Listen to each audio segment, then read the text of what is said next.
Radio J. Réfoy, Serge et Nicolas Rafale. Radio J. Bonjour à toutes et à tous, bienvenue pour cette nouvelle saison de Réfoy. Bonjour docteur Serge Rafale. Bonjour Nicolas. Ravi de vous retrouver, vous avez passé un bel été? Je vous remercie, oui. Fabuleux. Eh bien bonjour à toutes et à tous, on est ravis de vous retrouver pour cette nouvelle saison donc de Réfoy. On a le plaisir de redémarrer notre magazine hebdomadaire de la santé avec le docteur Christophe de Gégère. Bonjour docteur Christophe de Gégère. Bonjour à vous. On était avec vous déjà l'année passée, l'année dernière. Vous êtes président fondateur de la Société française de médecine et de physiologie de la longévité, chargé d'enseignement à la faculté des sciences de Paris.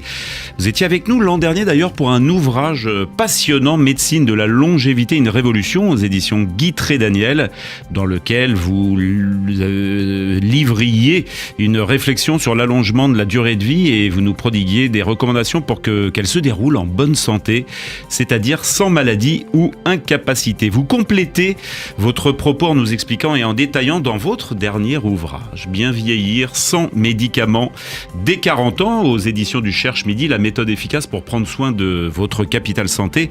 Vous nous expliquez la nécessité et les moyens de freiner très tôt un mécanisme naturel, le vieillissement. On en parle avec vous, on est ravis de vous accueillir. C'est la première partie, l'entretien avec Dr Serge Rafale. Radio J. Réfoy, Serge et Nicolas Rafale. Radio J. Docteur de Gégère, bonjour. Bonjour. Merci d'être à nouveau avec nous aujourd'hui. Vous nous avez expliqué lors de votre précédente visite en octobre 2023 que nous étions la première génération à posséder les connaissances suffisantes pour agir concrètement avant la dégradation du capital santé et l'installation de la maladie, c'est-à-dire allonger l'espérance de vie en bonne santé. Vous nous avez révélé que le phénomène de la sénescence commence certes dès l'âge de 20 ans, mais qu'on pouvait à présent freiner ce processus naturel sans médicaments, à condition d'aller plus loin que les bilans cliniques, sanguins, physiologiques, radiographiques habituels, et en bousculant quelque peu les recommandations préconisées, partiellement erronées ou insuffisantes, comme faire un régime sans l'accompagner d'une activité physique indispensable, manger bio, 5 fruits et légumes par jour, bouger. Nous allons feuilleter ensemble quelques idées forces de votre dernier ouvrage. Nous verrons qu'elles vont contre certaines idées reçues, largement diffusées et bien ancrées. Alors, quelques notions indispensables pour vous, docteur de Gégère. Le vieillissement comporte 2 phases. Oui, absolument. Il y a une première. Alors, le vieillissement, d'abord, en soi, ça veut pas dire grand-chose. C'est simplement un marqueur du temps qui passe. Mais dans ce temps qui passe, on a en fait 2 phases. 2 phases bien différentes. On a la phase qui va de la conception de l'individu à la fin de l'adolescence. C'est du vieillissement, mais c'est également ce qu'on appelle en biologie du développement. Donc ça, c'est un vieillissement positif. On grandit, on mûrit et on a des capacités de plus en plus importantes. Et puis, il y a très rapidement, puisque c'est la fin de l'adolescence, une deuxième phase qui, elle, malheureusement, est moins amusante, c'est la sénescence, c'est-à-dire une dégradation progressive et insidieuse de l'ensemble de nos systèmes physiologiques. Dégradation qui va conduire à une fragilisation de notre organisme et donc aux maladies. Et quand les maladies surviennent, elles vont accélérer cette phase de dégradation et nous conduire malheureusement là où on ne souhaite pas aller, c'est-à-dire à la mort, avec une phase éventuellement de perte d'autonomie qui est, que l'on cherche tous à éviter, on va le dire comme ça. Alors vous expliquez qu'il n'est jamais trop tôt pour agir et qu'il ne faut surtout pas attendre d'être malade. Alors, en fait, le premier temps intéressant, c'est de se rendre compte de ce phénomène. C'est de se dire que l'on peut être acteur de notre qualité de vie et que l'on peut effectivement faire un certain nombre de choses pour réduire la gravité de cette sénescence. Moi, j'ai un terme que j'utilise maintenant depuis peu qui est en fait le terme de modulation de la sénescence. On doit arriver à moduler cela. Et là, nous sommes des acteurs. C'est pas quelque chose de passif, c'est pas quelque chose que l'on va décréter à l'Assemblée nationale, c'est quelque chose qui va dépendre de chacun d'entre nous. Et cette décision, c'est vraiment une décision que l'on prend dans notre esprit. On décide de changer les choses, on décide de se regarder différemment. Parce qu'en fait, on a une complaisance extraordinaire vis-à-vis de ce que nous sommes. Tous les matins, on se regarde dans la glace, et puis tous les matins, il y a des stigmates qui sont là, mais parce qu'on se regarde. Mais on peut aussi le vivre différemment. On peut aussi le vivre en montant un escalier. On peut aussi le vivre en faisant des courses. On est moins performant. Alors on peut rester aveugle vis-à-vis de ça en disant, oui, on s'y habitue.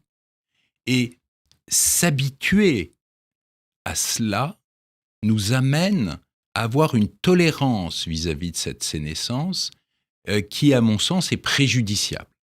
Donc, il ne faut pas être obsédé par le problème, parce qu'il y a la vie, et il faut en profiter de cette vie, mais raisonnablement. Mais il faut que l'on arrive à être conscient. Et là, ça, c'est important parce que du coup, on va se dire, oui, finalement, je fume, mais au fond, pour garantir ou plutôt pour améliorer mon espérance de vie en bonne santé, c'est toujours ça, c'est en bonne santé, eh bien j'ai intérêt finalement à réduire et au mieux à arrêter. J'ai également intérêt, parce que sinon je suis essoufflé, j'ai intérêt à reprendre une activité physique. Ça ne veut pas dire se présenter aux prochains Jeux Olympiques, ça veut dire redonner à ses muscles une certaine activité, une certaine trophicité et les utiliser intelligemment. Cesser d'être sédentaire. Tout ça, c'est à notre portée, c'est de la base. Sauf que les chiffres sont là, docteur de Gégère, entre l'espérance de vie, qu'on avance, 79 chez les messieurs, 85 chez les dames, mais l'espérance de vie en bonne santé, pour vous, sans incapacité, elle est beaucoup plus basse. Elle est beaucoup plus basse, elle tourne en moyenne autour des 64 ans, si hommes-femmes confondus. Et là, on se rend compte que la vie est courte. Parce que l'idée, c'est justement de pouvoir rester actif sans handicap. C'est ce que vous dites. Vous dites être en bonne santé, ça n'est pas seulement ne pas avoir de maladie avérée, c'est conserver son capital santé, être actif, capable de bouger comme avant, sans limitation. Exactement. Et c'est ça qu'on doit garder en tête. Et à chaque fois qu'on voit que ce capital est quelque part un petit peu abîmé, il faut se remettre en cause, il faut bouger, il faut décider de changer les choses. Alors, oui, parfois certains me font la réflexion parce qu'ils me disent, écoutez, là, on a vécu tant d'années, on a travaillé, on est à la retraite, et vous, qu'est-ce que vous nous proposez ? Vous nous proposez un combat, mais on en a marre, on n'a pas envie. Mais c'est pourtant le prix à payer. Si vous voulez utiliser votre voiture, il faut mettre de l'essence dedans. Sinon, on est contemplatif.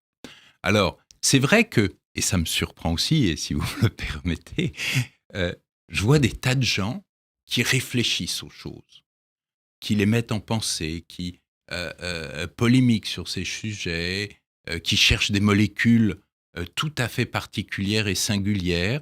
Tout ça pour ne pas avoir à faire d'efforts. Ils se disent, oui, mais dans 2 ans, dans 5 ans, on aura le médicament miracle. On aura le médicament miracle.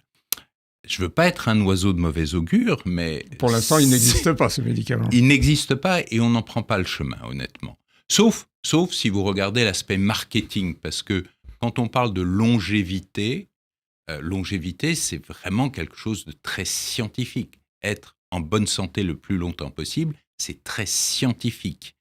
Et le marketing s'est instauré là-dedans et on voit dans le monde ouvrir des tas de compagnies qui vont vendre cette notion de longévité. Et là, à ce moment-là, tout et n'importe quoi est raconté avec de belles images, de plages, de choses comme ça, de beaux hommes, de belles femmes, etc., grâce à un produit qu'ils vendent. Ça marche pas. Ça marche pas. Et c'est dommage qu'il y ait cette effraction véritablement du marketing dans quelque chose, encore une fois, qui pourrait permettre à chacun simplement d'avancer. Et c'est le but du bouquin. C'est de se dire, c'est un livre militant, c'est de dire, prenez conscience et agissez. Vous dites qu'il faut évaluer l'état fonctionnel et agir sur les facteurs de maintenance et d'amélioration. Alors, une notion qui était importante, que déjà vous développiez dans votre précédent ouvrage, c'est la différence entre l'âge physiologique, l'âge chronologique et le ressenti. Absolument. L'âge chronologique, c'est simple, c'est votre date de naissance, et puis chaque année, ça augmente d'un point. Mais ça sert à quoi ? Ça sert en fait réellement à vous donner le droit de passer le permis de conduire, le droit de vote, c'est tout ce qui est administratif, et la retraite. En dehors de ça, il n'y a pas de lien direct, il n'y a pas de corrélation, d'excellente corrélation entre votre âge chronologique et l'état dans lequel vous êtes, l'état fonctionnel. Et l'état fonctionnel est donné par l'âge physiologique. Et c'est l'instrument de mesure de la médecine de la longévité. Exactement. Et pour qu'une médecine se développe, pour qu'une spécialité médicale se développe, il faut un instrument de mesure. Il faut savoir comment on est avant et comment on est après une intervention. Et c'est cette mesure, cette logique-là, qui est fondamentale. Et on voit à ce moment-là très bien que, parce que c'est quand vous avez dit que j'enseignais à la faculté des sciences, mais aussi également à la faculté de médecine, et ce que je montre souvent, c'est un suivi de capacité de VO2 max. Qu'est-ce que c'est que la VO2 max ? C'est la capacité de consommation de l'oxygène à l'effort, et c'est un très bon reflet de votre état cardiovasculaire. Et on voit que ça diminue à partir de 20 ans, clairement. Mais chez un sujet, et c'est des travaux allemands, ils ont montré que des sujets qui ont atteint 70 ans, des sujets de 70 ans qui sont entraînés, sont en bien meilleur état cardiovasculaire que des sujets de 20 ans sédentaires. Et donc vous avez là quelque chose qui est passionnant, parce qu'il y a une décorrélation entre, au fond, des gens qui s'entraînent régulièrement, qui ont une hygiène de vie qui est satisfaisante, et des gens qui, au fond, se laissent vivre. Alors, je dis se laissent vivre, je jette la pierre à personne, parce que parfois la vie n'est pas simple et on ne fait pas ce qu'on souhaiterait faire. Mais tout le monde peut s'entraîner, tout le monde peut manger différemment. Et ça, c'est important. Tout le monde peut arrêter les toxiques, parce qu'il n'y a pas que l'alimentation ou l'exercice physique. Vous avez également les toxiques. Et les jeunes, effectivement, ont aujourd'hui des comportements qui ne sont pas bons aujourd'hui, mais qui vont laisser des séquelles à terme. Tout ce qui est drogue, consommation abusive de tel ou tel produit, c'est pas bon pour votre santé, c'est pas bon pour votre longévité, clairement. D'où l'importance, docteur de Gégère, de calculer l'âge physiologique. Alors, on a parlé de l'âge physiologique et de l'âge chronologique. Sur le ressenti, vous dites des choses qui m'ont beaucoup amusé. Vous dites que c'est à 65 ans que l'écart est plus grand et on a le sentiment d'avoir 49 ans. Et la vraie problématique de l'âge ressenti, c'est qu'il est trompeur et nous donne l'illusion qu'on va bien. Et là, vous mettez le point sur un problème essentiel, c'est-à-dire que souvent, on réagit à une situation donnée. On dépasse un certain poids sur une balance, on n'est plus capable de monter 2 étages sans s'arrêter. Donc il y a une situation qui vous amène à vous considérer différemment. Or, l'âge ressenti, il est traître dans ce sens-là, parce qu'à 65 ans, quand vous avez l'impression d'en avoir 50, c'est finalement très bien. À quoi bon ? À quoi bon se prendre en charge, puisque finalement, on est pas mal du tout. Et dans cet même état d'esprit, on voit par exemple, parce que je l'ai vu, je l'ai vécu, si vous aimez le tennis et que vous jouez au tennis, si vous jouez avec vos enfants, si vous avez 50 ans et que vous jouez avec vos enfants qui ont 20 ans, vous allez perdre, 6-0, 6-0, 6-0, c'est écrit. Donc qu'est-ce que vous faites ? Parce que vous avez 2 choix. Ça veut dire je vais m'entraîner plus dur et la prochaine fois, c'est moi qui gagnerai. Ou vous allez jouer avec des copains de votre âge. Et à ce moment-là, tout redevient dans une certaine norme. On rentre dans quelque chose d'habituel. Et cette notion-là, elle est dramatique parce qu'elle vous cache la réalité. Et la réalité, elle existe par des marqueurs biologiques et fonctionnels de l'âge physiologique, précisément. Exactement. Alors, vous avez évoqué tout à l'heure la VO2 max, mais il n'y a pas que la VO2 max. Non, ça c'est un élément. Mais vous pouvez évaluer la sénescence fonctionnelle de tous vos systèmes, des os, des muscles, des artères, du cœur, de la mémoire. Au niveau de la peau, on peut mesurer énormément de paramètres. Vous insistez sur deux examens qui sont la rigidité artérielle et la DEXA. J'aimerais que vous nous disiez un mot sur ces deux méthodes, ces deux examens. Alors, la rigidité artérielle elle est intéressante parce qu'elle correspond à une idée qu'on a tous en tête, c'est-à-dire qu'on a l'âge de ses artères. Et quelque part, c'est diablement vrai. Une artère jeune est caractérisée par sa souplesse. Une artère jeune est souple. Et tout au long de la vie, nos artères vont se rigidifier. Et quand elles vont dépasser un certain degré de rigidification, elles vont commencer à s'obstruer. Donc c'est un phénomène continu. Et on peut la mesurer, cette rigidité. Et à 50 ans, vous pouvez avoir une rigidité artérielle d'un homme de 65 ans, de 70 ans. Donc c'est intéressant, pourquoi ? Parce que ça nous montre qu'on n'est pas dans le cadre du facteur de risque, on est dans un cadre qui est réellement pathologique à terme. Et donc ça implique une prise en charge et ça implique vraiment quelque chose d'important. L'autre point qu'il faut souligner, c'est que c'est un paramètre intégratif. Ça veut dire quoi ? Ça veut dire que ça tient compte de votre sexe, de votre âge, de votre sucre dans le sang, de votre niveau de cholestérol, de votre tension, etc. De tout ce dont on sait qui va abîmer ces artères. Et là, on a la réalité de votre état artériel. Dernier point. C'est un examen particulier qui est fait dans des centres spécialisés ? C'est fait dans les centres spécialisés. Tous les services de cardiologie qui font de la recherche font ce genre de choses. Les instituts spécialisés également. Et vous demandez la surveillance tous les 2, tous les 3 ans ? On peut voir des modifications à 6 mois. À 6 mois. Mais l'intérêt de ce type d'examen, et c'est ça qu'il faut que les gens entendent bien, c'est que ça peut s'améliorer. C'est-à-dire que votre rigidité artérielle, si à 50 ans, vous avez une rigidité artérielle de quelqu'un de 60 ans, à 51 ans, vous pouvez avoir une rigidité artérielle de quelqu'un de 55 ans.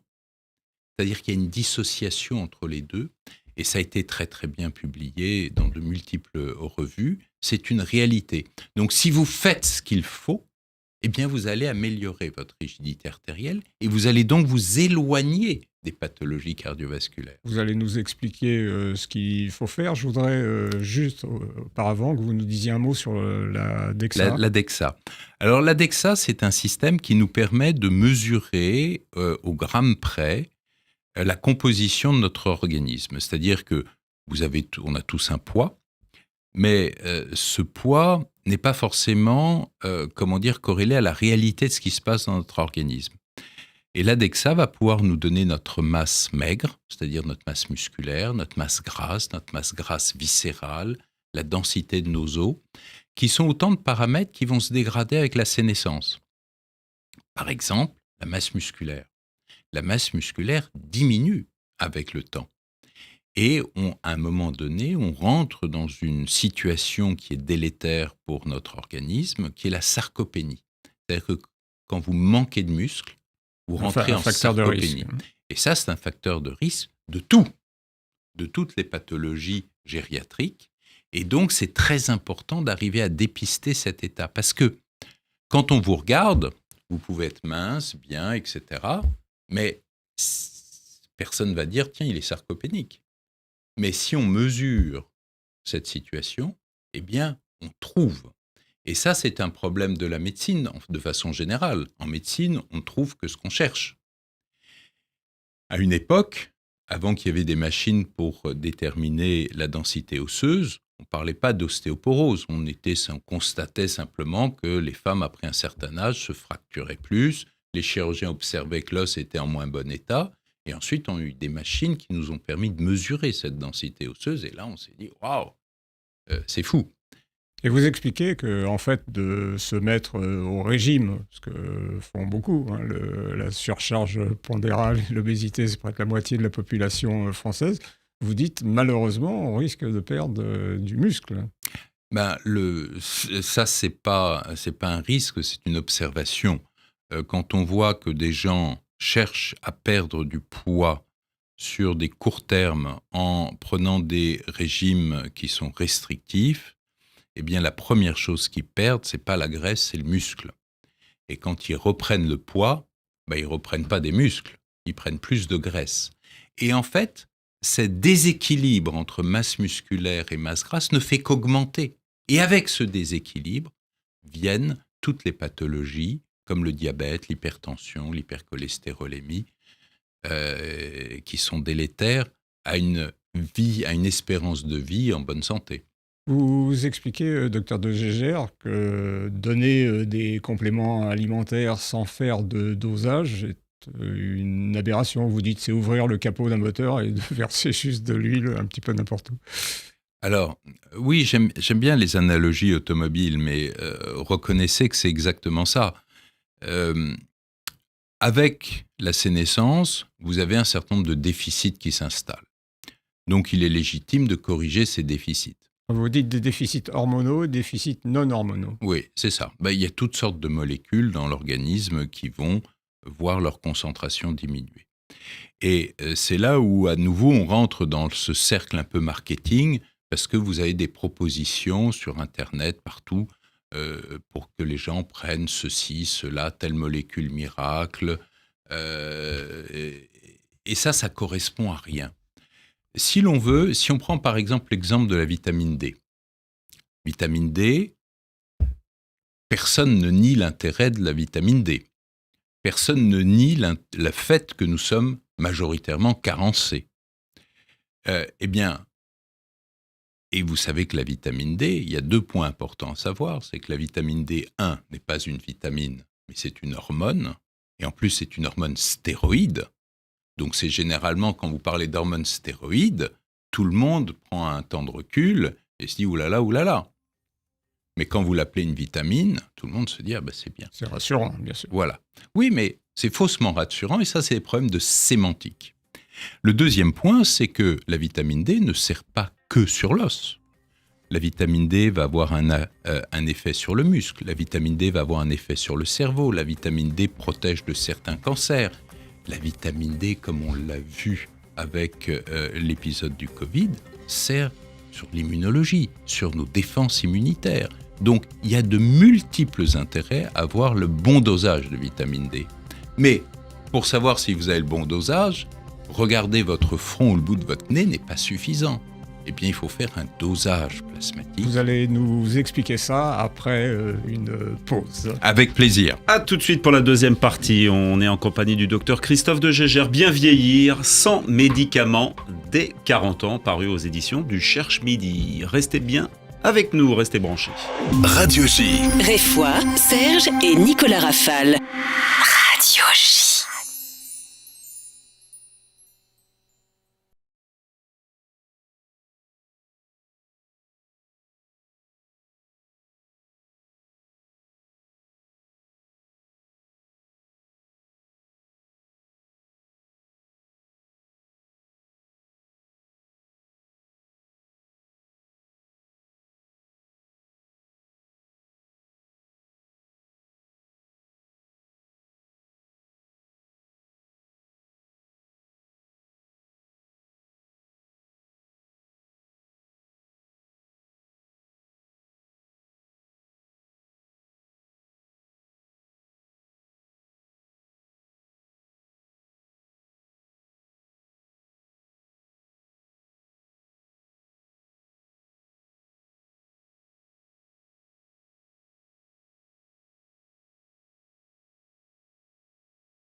Radio J. Réfoy, Serge et Nicolas Rafale. Radio J.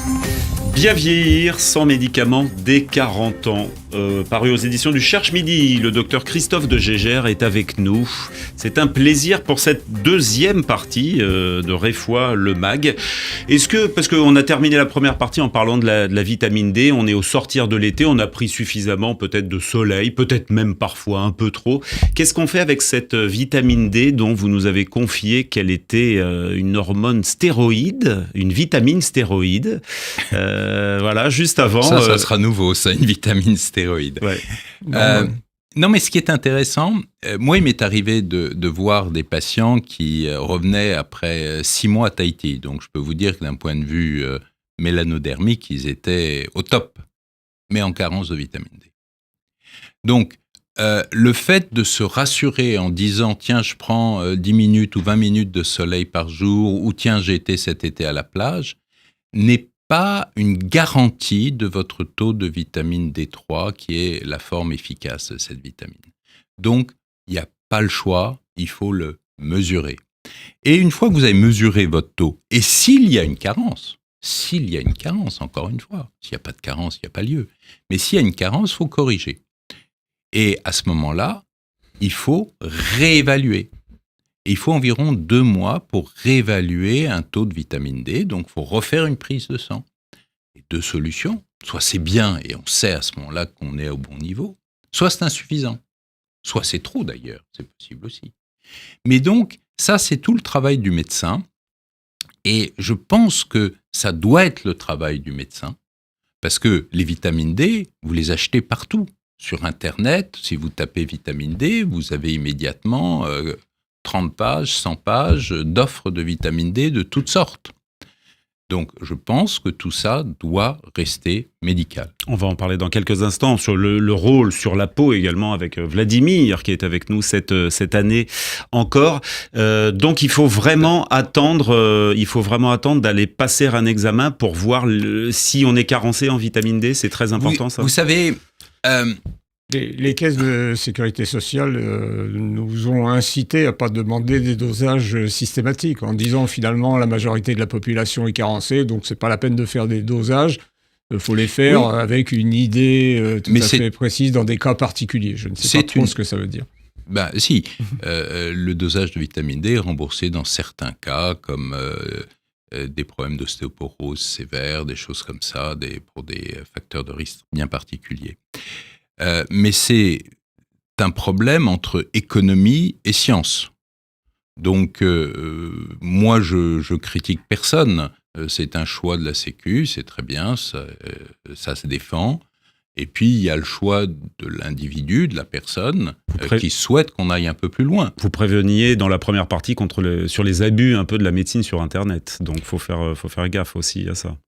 Oui, mais est-ce que c'est un abus ? Reprenons les choses et mettons bien les choses telles qu'elles doivent être. Vous avez une voiture, vous avez acheté une voiture, vous avez investi dans cet outil de travail, ou de loisir, peu importe. Le constructeur vous dit de faire à 15 000 ou 25 000 km, de faire un certain nombre de tests, ce qu'on appelle la maintenance. Bon, je pense que vous la faites. Et pourquoi vous la faites ? Parce que vous voulez garder votre voiture dans le meilleur état possible le plus longtemps possible. On est d'accord. Donc, c'est le même principe qui devrait nous animer, nous, en tant qu'êtres humains. Parce que quand notre organisme fonctionne, il s'use, et on est, là aussi, légitime de se dire qu'on a envie qu'il fonctionne le mieux possible, le plus longtemps possible, et donc de corriger les différentes carences qui peuvent s'installer. Alors, est-ce que ce sont des maladies ?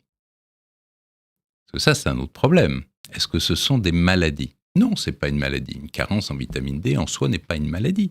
C'est un état. Et la caisse d'assurance maladie, c'est une caisse d'assurance maladie. Je ne sais pas si vous avez remarqué, mais pour les voitures, ils ne remboursent pas votre check-up. Quand vous amenez votre voiture à 15 000 ou 50 000 km faire la maintenance. Il la prend en l'état. Il la prend en l'état et vous la payez. D'accord ? C'est pas votre assurance accident qui va la régler. Ils prennent en charge les maladies.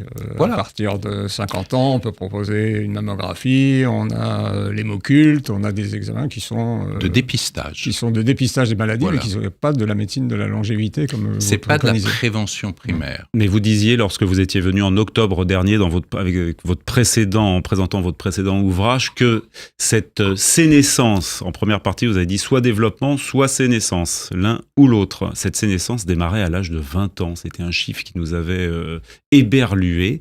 Et donc, c'est la fin de l'âge de croissance. Et à partir de 20 ans, on entre dans un premier âge de sénescence. Comment est-ce qu'on va réussir ? On ne peut pas, c'est impossible de convaincre des jeunes populations de 20, 30 ans à prendre soin d'elles, à aller se faire dépister, à faire gaffe au soleil. Alors, détrompez-vous. Moi, je pense qu'il y a de plus en plus de gens qui sont maintenant sensibles au fait que leur capital santé est leur capital le plus précieux. Et ça vient avec l'éducation. Hein, quand les gens sont éduqués, à un moment donné, alors soit ils font l'impasse. Ça peut exister. Je fais l'impasse sur le truc, ça ne m'intéresse pas, je vais bien, et tant que je vais bien, tout va bien. Donc ça, c'est une façon de voir, c'est l'autruche. Et puis, vous avez des gens qui se disent très tôt, oui, il faut que je fasse attention. Hein, c'est quand vous avez votre voiture, en sortant du garage, quand vous la prenez, vous ne montez pas tout de suite à 200 si elle en a les capacités, et vous prenez pas, faites attention. Eh bien, nous, on a le sentiment, de façon générale, qu'il y a de plus en plus de gens qui commencent à s'intéresser à leur santé. Et l'épisode, encore une fois, du Covid a été quelque chose de très important psychologiquement. Parce que vous avez plein de gens qui se pensaient en bonne santé, ou qui avaient autour d'eux des gens qui se disaient en bonne santé, et qui malheureusement ont été atteints très très durement. Et ça a amené à une réflexion en disant « Waouh, ça peut m'arriver demain, ça ». Et là, c'est quelque chose qui remet les idées en place et qui doit nous amener, tous, où que nous soyons, quel que soit notre âge, à considérer notre santé, considérer cette santé comme un bien précieux. Alors, à 25 ans, on n'a pas forcément les mêmes besoins qu'à 40, qu'à 50, qu'à 60. Mais ça concerne tout le monde quand même. Et chacun, où qu'il soit en France ou dans le monde, quand il est conscient de ça, eh bien, il a une vision de ce qui nous entoure qui est différente. Est-ce que vous recommanderiez à un jeune public, s'il était réceptif et sensible, 20 ans, 30 ans, d'aller prendre soin d'eux, d'aller, pourquoi pas, faire des dépistages, Non, moi je considère que l'âge idéal, c'est l'âge où on considère que c'est plus comme avant. Est-ce que c'est 40 ans alors, puisque votre dernier ouvrage s'appelle « Dès 40 ans » Qu'est-ce que ça signifie, ce « Dès 40 ans » C'est justement ça. 2 fois 20 ans. C'est que il fallait quelque part mettre un chiffre pour sensibiliser les gens.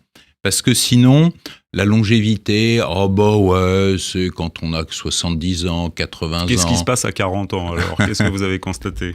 À 40 ans, les choses commencent à s'infléchir. Et c'est parce que les choses commencent à s'infléchir, quelles que soient nos capacités, quelles que soient nos faiblesses, eh bien, c'est là où il faut commencer à réfléchir. J'ai mis ça, j'aurais pu mettre 35, j'aurais pu mettre 45, mais 40, vous voyez, vous êtes interpellé. 2 fois 20 ans, ça fait un chiffre rond. Un petit mot, alors vous avez parlé de la vitamine D tout à l'heure. Les correcteurs physiologiques, c'est très très important. Vous en citez plusieurs dans votre ouvrage. Lequel est le plus important pour vous ? Peut-être la DHEA ? Non, peut-être. Alors, là encore... Les produits, la peur des hormones, docteur de GG. Alors, il y a 2 choses. Un correcteur physiologique, c'est quelque chose qui est présent dans notre organisme et qui l'est moins en vieillissant. D'accord ? Donc, quand on donne quelque chose, c'est quelque chose qui est effectivement de l'ordre de la substance physiologique. C'est pas un xénobiotique, c'est pas une substance étrangère au corps, comme un médicament ou des choses comme ça. La deuxième chose, c'est que il y a des correcteurs physiologiques qui sont non hormonaux et il y en a qui sont hormonaux. Dans les hormonaux, c'est un grand chapitre qu'on connaît bien. Vous avez la DHEA, par exemple, qui a été popularisée en 2001 par notre Beaulieu. confrère Émile-Étienne Beaulieu, mais elle a été découverte en 1943, si vous voulez. Et personne, physiologiquement, ne discute de l'intérêt de la DHEA. Si vous n'aviez plus de DHEA, si on vous fait une injection qui supprime toutes vos molécules de DHEA, vous mourrez. Donc, paf. Donc, il n'y a plus de docteur Rafale. Donc, ça montre bien que ça a un intérêt. C'est une molécule qui a une action et qui a un intérêt. Et en plus, elle diminue avec le vieillissement. Donc, c'est un marqueur de la sénescence. Mais vous pensez qu'il faut la corriger, cette diminution ? Alors, pouvoir la corriger, ça peut avoir un sens, mais pas juste la DHEA. Ça s'inscrit dans toute une cascade de molécules et d'hormones, et on ne peut pas l'isoler comme ça. Il n'y a pas, dans la longévité, dans la médecine de la longévité, il n'y a pas de molécules clés. C'est un petit peu, je reviens sur les voitures. C'est un système organisé, en fait. C'est un système organisé, puis c'est comme dans les voitures, il y a différents systèmes. Vous avez les pneus, les pneumatiques, vous avez les freins, vous avez la direction. Si vous allez, par exemple, j'adore parler de ça, mais si vous allez chez quelqu'un, un collègue qui est un spécialiste des radicaux libres, il y en a, c'est comme si vous alliez chez un garagiste qui est un spécialiste de la roue avant droite. Donc vous sortez avec une belle roue avant droite. Mais il y a tout le reste. Donc c'est une médecine qui est une médecine très globale, très générale. Et aujourd'hui, moi, ce que je vois, c'est que de plus en plus de médecins en France s'y intéressent. On fait beaucoup de formations, on rencontre beaucoup de collègues, et qui, chacun à leur niveau, peut aider leurs patients, parce que on a cette notion de vitamine D dont je parlais tout à l'heure, mais il y a la vitamine C, vitamine E. Il y a plein de substances que l'on peut doser aujourd'hui, et si les gens sont intéressés, eh bien, on peut leur donner des réponses. Mais on est en dehors du système de la maladie. On n'est pas dans la maladie, on est dans l'optimisation, ce qui est totalement autre chose. Et parmi ces pare-feux pour lutter contre le vieillissement, il y a ce dont nous allons parler avec Vladimir, à présent le rôle majeur de la peau. Est-ce qu'on a un petit jingle ? Allez, Radio un petit J. jingle. Réfoy, Serge et Nicolas Rafale. Mon cher Vladimir, la peau, c'est important. La peau, c'est ce qu'on a quasiment le plus sur notre enveloppe charnelle. Comment est-ce qu'on fait pour lutter, parce que ça, j'imagine que ça va intéresser nos auditeurs et nos auditrices. Le rôle de la peau est tout à fait fondamental. À partir de quel et l'aspect de la peau. Et l'aspect de la peau, à partir de quel âge est-ce qu'on peut venir consulter pour un geste chirurgical ? La peau, c'est un organe. Et c'est un organe qui révèle et trahit. Et je pense que la première des choses pour un médecin qui s'occupe de la longévité, c'est effectivement, en dehors des examens de laboratoire, d'essayer d'évaluer qu'est-ce qui se passe en profondeur. Si on regarde dans les yeux, on peut voir l'âme, mais on ne verra pas le vieillissement. C'est la peau qu'il faut regarder. Parce que cette peau vraiment montre un certain nombre de signes, et les femmes le connaissent bien, que ce soit le dessèchement au niveau des cheveux, que ce soit les pellicules, les taches qui apparaissent à un âge plus ou moins avancé. On a donc des signes qui nous montrent que notre peau n'évolue pas bien. Alors vous avez très justement évoqué tous les problèmes de pollution extérieure, qui sont des phénomènes qui vont, je dirais, cristalliser cette peau qui se porte mal. Cette spécialité d'examiner la peau, elle est le propre des dermatologues, bien sûr, parce que ce sont eux surtout qui s'y intéressent. Je pense que vous aussi vous y intéressez parce que c'est Absolument. un des éléments fondamentaux de votre examen. Mais nous aussi, les chirurgiens, on s'y intéresse. Par exemple, dans votre titre, vous dites « bien vieillir », sans médicaments dès 40 ans. Mais pour nous, chirurgiens, on n'utilise pas les médicaments. Qu'est-ce qu'on va utiliser ? Nous, on utilise le bistouri. Et avant d'utiliser le bistouri, on regarde ce qui se passe. Alors, moi, j'ai une sœur qui est dermatologiste et qui donc m'a un petit peu enseigné de comment regarder la peau. Qu'est-ce qu'on peut faire sur cette peau ? Et moi, j'ai une question donc à vous poser qui est très, très précise. Je vais raconter l'histoire d'une femme de 50 ans qui vient que je connais depuis un certain temps. Et puis, elle disparaît pendant 6 mois. Et elle revient, un air complètement catastrophé. Elle me regarde dans les yeux en me disant « Docteur, j'ai pris 10 ans. Regardez, j'ai la bajoue qui apparaît, j'ai la peau qui se dessèche. Mon mari m'a quitté. » Alors, je voulais vous poser cette question, mais comment ça se fait qu'un phénomène de vieillissement ne soit pas continu, mais puisse être brutal? C'est vrai.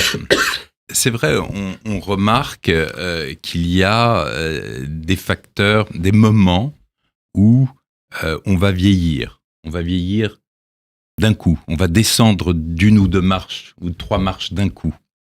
Et ça peut être 40 ans, ça peut être 60 ans. Et c'est souvent à l'occasion d'un choc. Vous évoquiez le divorce, ça peut être un deuil, ça peut être un chômage. Il y a énormément de paramètres qui vont jouer sur notre métabolisme. Et la peau est le reflet de ce qui se passe à l'intérieur du corps. Et il y a dans certaines situations, je reprends les deuils et les chocs, il y a une sidération hormonale qui peut se passer. Et cette sidération hormonale, ensuite, on la voit. Mais on la voit sur la peau, mais elle va se manifester également sur d'autres choses. Par exemple, l'os, par exemple, les muscles, par exemple, le cerveau, ce qu'on ne voit pas forcément. Et la peau est un facteur d'alarme qui existe. Et derrière cette peau, il y a une vascularisation qui compte. Il y a tous les différents systèmes qui vont la nourrir, cette peau. C'est tout ce qui tourne autour de cette vascularisation. Puis il y a tous les systèmes hormonaux qui vont jouer sur la peau et qui ont beaucoup d'importance. Et donc, quelque part, quand on prend tout ça en charge, effectivement, la peau va s'améliorer. Et ça, c'est quelque chose d'important. Mais nous, on a une vision qui est très globale. Donc, on considère effectivement, et on a des systèmes d'examen de la peau qui sont assez poussés, qui nous permettent de voir le reflet de ce qu'on verra dans des prises de sang et dans d'autres paramètres. On est un tout, et on est un tout cohérent. En tout cas, dans notre domaine, il y a quelque chose qui est singulier. C'est que même les chirurgiens ou les médecins se sont dit, est-ce qu'on peut faire des choses sans opérer, sans utiliser le bistouri? D'où l'invention de 2 grands types de solutions. Le premier type, c'est par exemple les fils tenseurs. C'est des fils barbelés qu'on met sous la peau pour tirer sur la peau sans cicatrice. Mais c'est pas très joli, ça tient pas très longtemps parce que malheureusement, ça doit se résorber. Et si ça se résorbe pas, quand les gens penchent la tête en avant, on a un phénomène de saucissonnage et c'est moche. Donc c'est pas un très bon système. Et l'autre système, c'est le laser, l'ultrafréquence, un certain nombre d'appareillages. Quand on va dans un congrès maintenant de chirurgie esthétique ou de chirurgie plastique, les 2/3 des étages sont occupés par des systèmes très sophistiqués de rayonnement laser, d'ultrafréquence, de thérapeutique extérieure qui visent à chauffer. Et donc c'est très curieux que ce phénomène considérable qui est le chauffage sous la peau, qui rétracte un peu la peau, soit tellement à la mode. On a l'impression d'être une escalope à cuire. Et donc, c'est vraiment quelque chose de très étrange, ce développement étonnant de solutions qui ne soient ni des médicaments ni de la chirurgie, mais beaucoup d'études scientifiques qui sont faites pour essayer d'améliorer la peau, et même la photothérapie. Oui. Vous pourrez en dire un mot, c'est-à-dire illuminer la peau à toute force pour la faire briller avec des photons. Qu'est-ce que vous en pensez ? Je connais plus tout ce qui est à base de LED, en réalité, qui permet d'amener à la couche sous-cutanée, en fait, de l'énergie qui stimule les mitochondries cellulaires, etc., et qui permet de redonner, entre guillemets, une deuxième jeunesse à la peau. Mais tout ça, tout ce que vous citez est très, très important, parce qu'effectivement, les gens recherchent une solution qui, dans bien des cas, qui soit d'une part rapide, et visible, sans que ça soit non plus révolutionnaire. Mais d'un autre côté, j'avais entendu certains de vos collègues qui disaient « Oui, les gens qui disent « Je veux un lifting, mais sans que ça se voit, mais alors quel est l'intérêt ?» Bon, donc il y a l'émergence de tout ce qui est médecine physique, au sens d'utiliser tous ces principes LED, radiofréquence, laser. Et tout ça, c'est destiné à stimuler cette partie sous-cutanée pour qu'une nouvelle peau soit produite, qu'on redonne une deuxième énergie à notre peau. Ça peut avoir de très jolis résultats. Alors, afin que cette peau ne devienne pas comme celle dans le roman de Balzac, une peau de chagrin, vous savez, à chaque fois qu'on réalise un souhait, qu'elle s'amenuise au fil de la vie. Est-ce qu'il y a parce que là, je vais vous poser quelques questions, il nous reste 5 minutes à passer ensemble, sur les dispositions, pour ne pas dire le mot régime, le régime à suivre pour voilà, lutter contre ce vieillissement sans médicaments. Qu'est-ce qu'il faut mettre en place ? C'est dit dans votre ouvrage. Voilà, faut faire du sport, faut faire de l'activité physique, faut avoir une bonne alimentation, faut prendre les escaliers plutôt que l'ascenseur. Non, moi, si on devait résumer en quelques mots, en termes d'alimentation, j'aurais tendance à dire haro sur le sucre. On mange trop en quantité, trop riche, trop calorique, et trop de sucre. Et le sucre est un vrai problème parce que quelque part, le sucre, quand on prend des sucres rapides, ça monte directement au cerveau, c'est les centres de la récompense, et notre vie très stressée, si j'ose dire, nous amène à aller plus facilement vers ces sucres. Donc ça, il faut essayer de s'en défaire au maximum et ne pas oublier que des sucres, il y en a partout. Il y en a partout. Le fructose. Le fructose, c'est un sucre particulier qui est dans les fruits, mais là aussi, dans les fruits, il faut plutôt consommer des fruits qui sont à indice glycémique bas. Et tout ça, si on le fait correctement, on verra très vite que ça va avoir une incidence sur notre poids. La deuxième chose, il faut absolument bouger. Il faut absolument 3 heures par bouger. semaine, vous dites ? 3 heures par semaine, mais c'est pas qu'un problème de temps, c'est un problème également d'engagement. Oui. Moi, vous donnez un chiffre terrible, docteur de Gégère. Vous dites ne pas bouger pendant 2 semaines. Donc 2 semaines sans aucune activité physique ou un alimentement produit l'effet d'un vieillissement de 10 ans. Ah oui, facilement. Mais j'en reviens d'abord sur le muscle, parce qu'il y a un lien. Sur le muscle, dans une salle de gym où je vais, je regarde les gens, parce que quand on fait des exercices, finalement, il faut s'occuper. J'adore regarder mes contemporains. Et je vois que la plupart des gens sont dans le confort.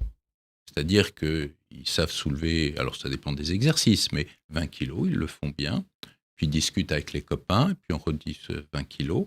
Mais aucune transpiration, rien, ils le font facilement. L'exercice physique, ça ne doit pas être du confort.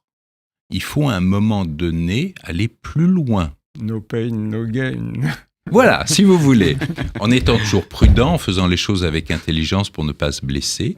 Mais c'est très important. Et quand vous associez les deux, déjà, vous allez équilibrer un certain nombre de fonctionnements métaboliques de votre organisme qui vont avoir des conséquences. Alors c'est l'autre problème, c'est que ça va vous aider, mais pas demain matin. Comme l'injection de Botox, tac, c'est fait, ou le filler, c'est fait, et puis ensuite, on a un résultat immédiat. Non, ça sera dans 5 ans, dans 10 ans, dans 15 ans. Donc, on investit dans sa santé. Et ça, c'est une logique qu'il faut accepter. Je m'embête aujourd'hui pour dans 5 ans, dans 10 ans, dans 20 ans. Vous vous rendez compte ? Ça, c'est de l'investissement. C'est pas de l'immédiat, c'est du long terme. Il faut arriver à accepter ça. Et ça, c'est pas du tout évident psychologiquement. Et ensuite, il y a tout l'environnement. Vous reparliez avec justesse de la pollution. Bon, il y a toutes sortes de pollutions, surtout quand on habite une ville. Il y a tout ce qui est toxique. Tabac, alcool. Je regrette, mais ça touche beaucoup de gens. Le stress est un vrai problème. Et ça ne dépend pas forcément de vous. C'est encore une fois de l'environnement. Et ensuite, il y a tout ce qui va manquer dans notre organisme. Mais le côté intéressant, et si vous me donnez encore une seconde, c'est que de plus en plus, allez voir votre médecin traitant. Si vous voulez aller plus loin que simplement de l'hygiéno-diététique, comme on disait dans nos formations, c'est-à-dire nutrition, exercice physique, allez voir votre médecin, parlez-lui, et vous serez surpris de tout ce qu'il connaît. Vous dites, dans cet ouvrage, ce sera la conclusion de cette émission, bien vieillir sans médicaments dès 40 ans, bien vieillir en bonne santé le plus longtemps possible, c'est la révolution de ce début du 21e siècle. Absolument. Et il faut qu'on y participe, les uns et les autres. Bon, écoutez, moi j'ai senti absolument aucun essoufflement dans cette conversation aujourd'hui. On était tous en pleine forme, donc tout va très très bien. Paru aux éditions du Cherche Midi, le dernier ouvrage du docteur Christophe de Gégère, Bien vieillir sans médicaments dès 40 ans, la méthode efficace pour prendre soin de votre capital santé. Ils étaient en pleine forme aujourd'hui, Vladimir, Serge, les deux Serge, même en régie. Et on se retrouve la semaine prochaine pour un nouvel épisode de Réfois. Belle journée à toutes et à tous. Radio J. Réfois, Serge et Nicolas Rafal. Radio J.